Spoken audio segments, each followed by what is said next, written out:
ታሪካችን የሚጀምረው ዩግጂ በተባለች ወጣት ሴት ሲሆን እናቷ ገና የ6 ዓመት ልጅ እያለች ስላረፈች ያሳደጋት አባቷ እንደሆነ እንረዳለን።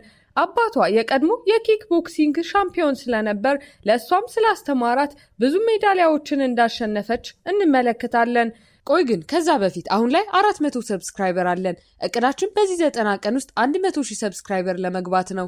አንችልም? እንችላለን። ሰብስክራይብ አድርጉ።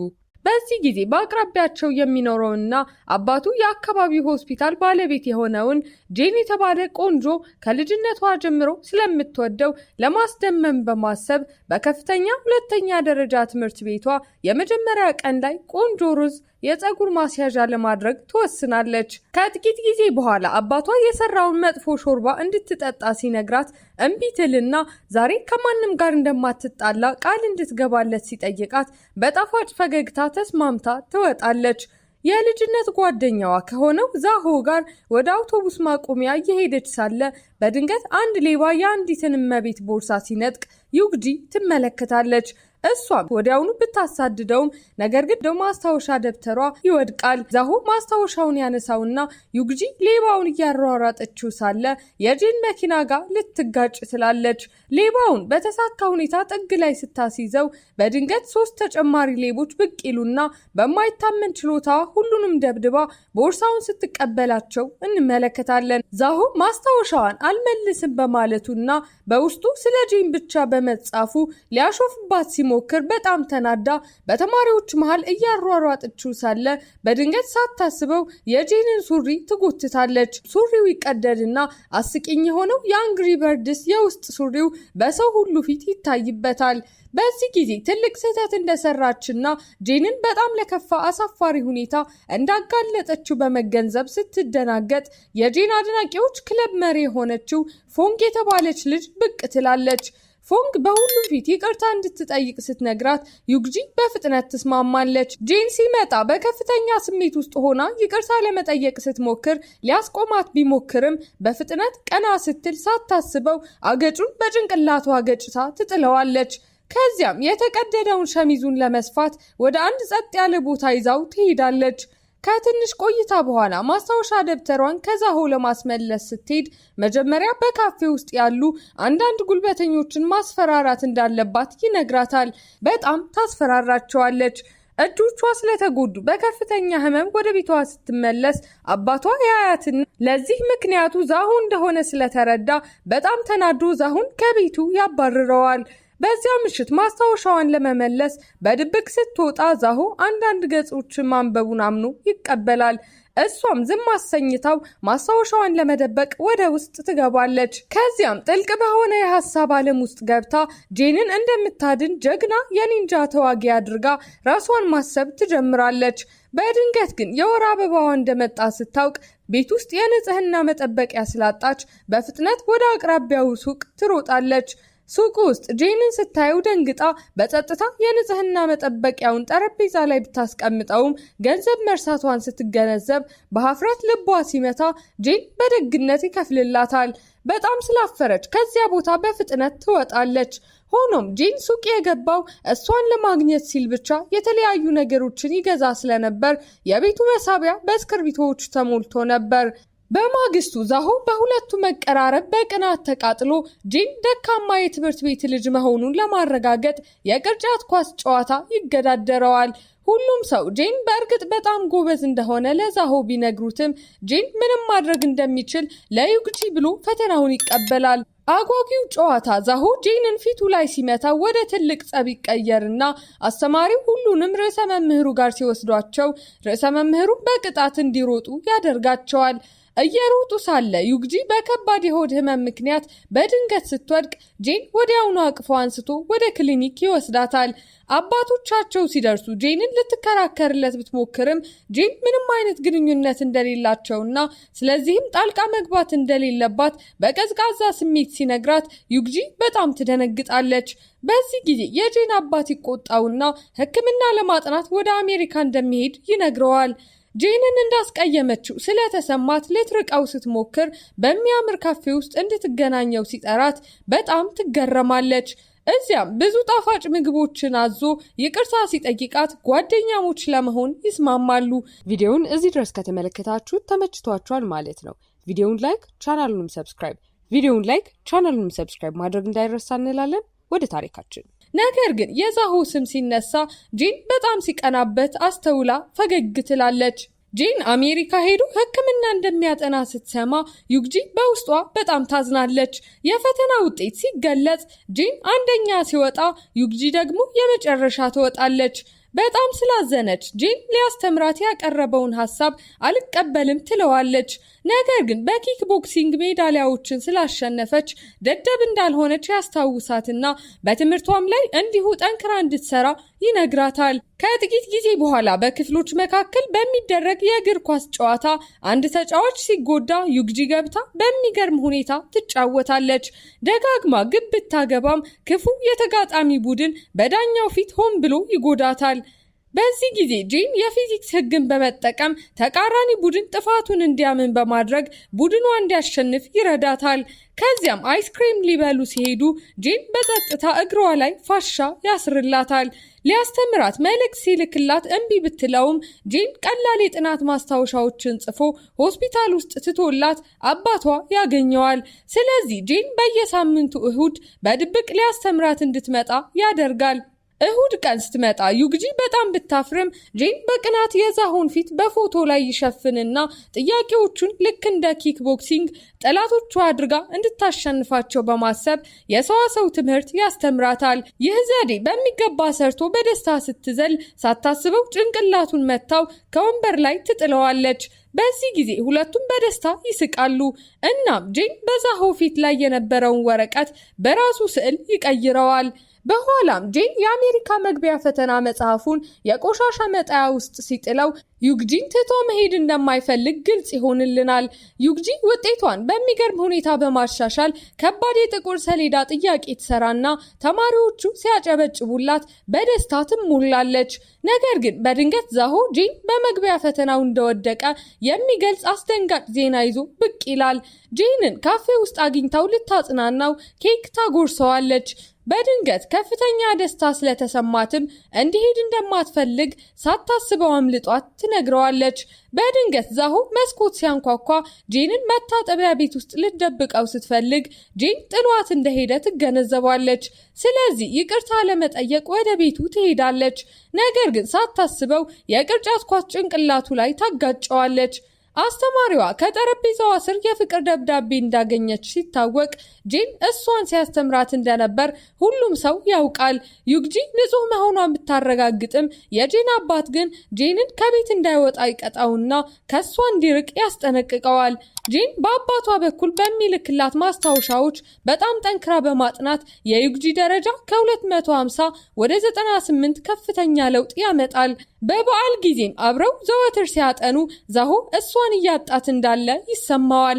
ዩግጂ ለጂን ከፍተኛ ጥራት ያለው እስክርቢቶ በስጦታ ትገዛለትና ርካሽ እስክርቢቶዎችን መግዛት እንደማያስፈልገው ትነግረዋለች።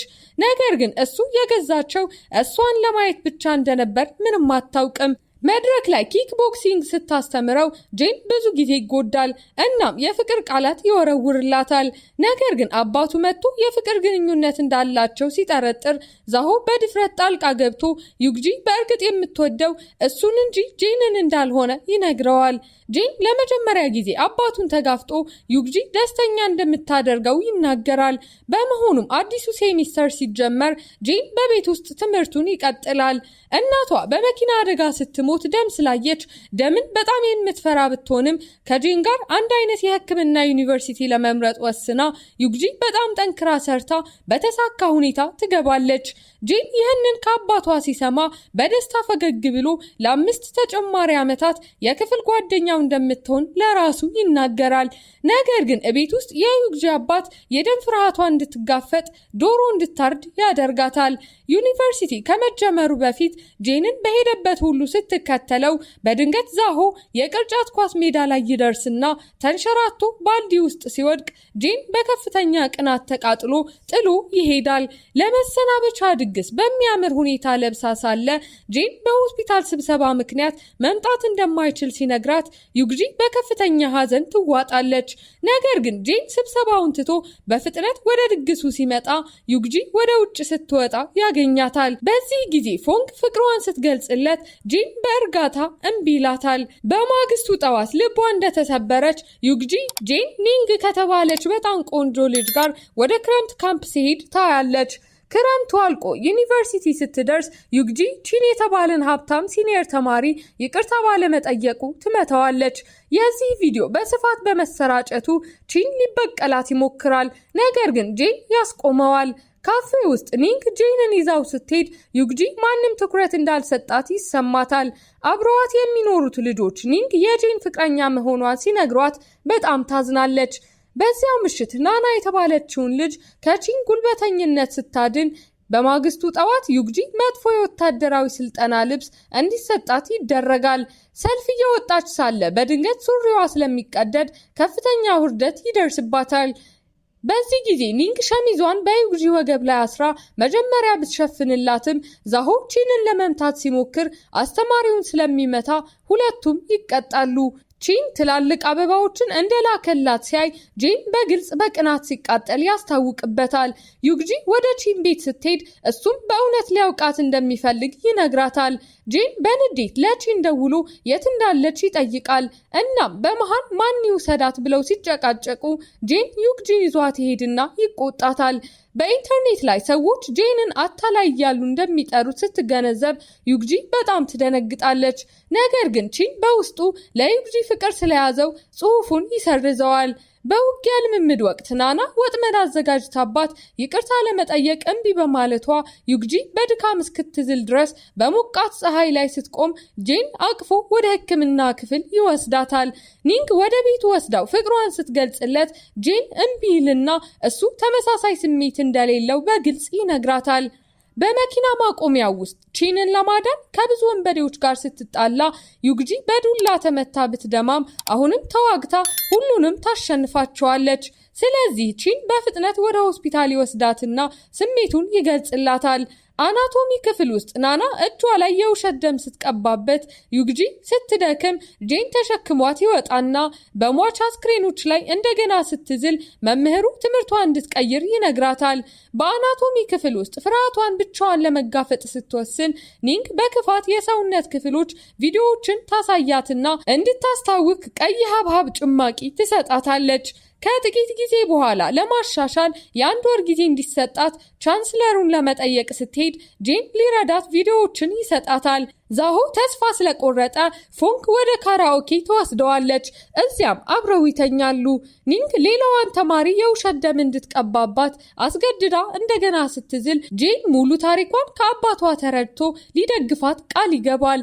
ጄን ለኒንግ ዩግጂ እንደሚወዳት በግልጽ ይነግራትና በመንገድ ላይ በተፈጠረ አደጋ ፍርሃቷ እንድትጋፈጥ ይረዳታል።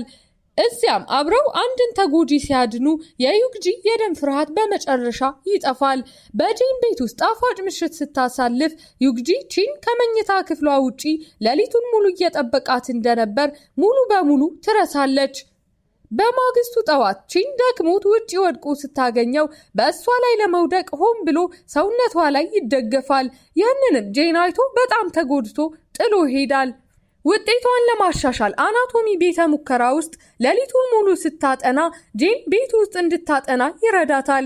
እዚያም እንቅልፍ ይወስዳታል። ዩግጂን ከቤተ ሙከራ ለማስወጣት ሌና የሆድ ህመም አስመስላ ጄን በቤተ ሙከራ ውስጥ ሲያዝ ዩግጂን ለመጠበቅ ጥፋቱን በራሱ ላይ ወስዶ የትምህርት እድሉን ያጣል።